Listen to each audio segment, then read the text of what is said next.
तिकडे अकोल्यामध्ये धर्मांतराचा प्रकार आता उघडकीस आलाय। आदिवासी व्यक्तीला धर्म बदलण्यासाठी पैशांचं आमिष दाखवण्यात आलं।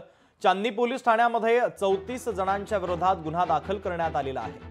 तर या संपूर्ण प्रकरणाच्या संदर्भातला अधिकचा तपास देखील आता पोलीस करतायत। मात्र धर्मांतराचा अतिशय गंभीर असा हा प्रकार उघडकीस आलाय। आदिवासी व्यक्तीला धर्म बदलण्यासाठी पैशांचं आमिष दाखवण्यात आलं। तर चांदणी येथील पोलीस ठाण्यामध्ये 34 जणांच्या विरोधात आता गुन्हा दाखल करण्यात आलेला आहे।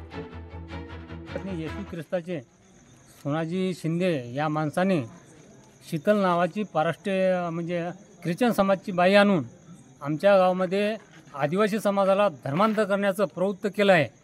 यासाठी यांच्यासाठी निषेध आहे।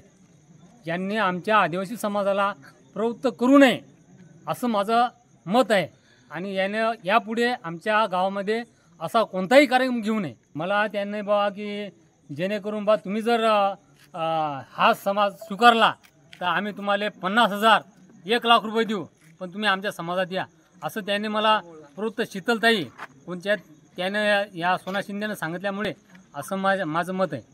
त्यांनी देवानंद चौरे नावाचा एक जो तिथला ग्रामस्थ आहे तो अपंग आहे आणि ज्याला आजार आहे, तर तुझे आजार ठीक होतील आणि तू जर समजा येशू ख्रिस्ताची प्रार्थना केली तर आजार ठीक होतील आणि तुला त्यासाठी तुला 50,000 ते 1 लाख रुपये सुद्धा मिळतील।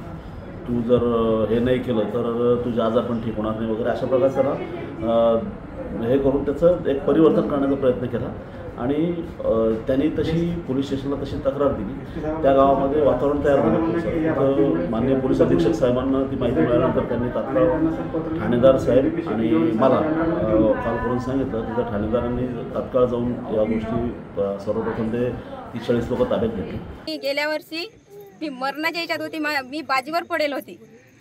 मग मी प्रभू येशूत गेली आणि प्रभू येशूने मला चांगलं केलं। मी त्याच्याबद्दल मी कोटी कोटी धन्यवाद करते। नाही धर्म नाही, माझं जीवन बदललं। म्हणजे प्रार्थना करतो। हो, प्रभू येशूची मी प्रार्थना करतो। लोकशाही मराठी ऐका, पहा, जागरूक रहा।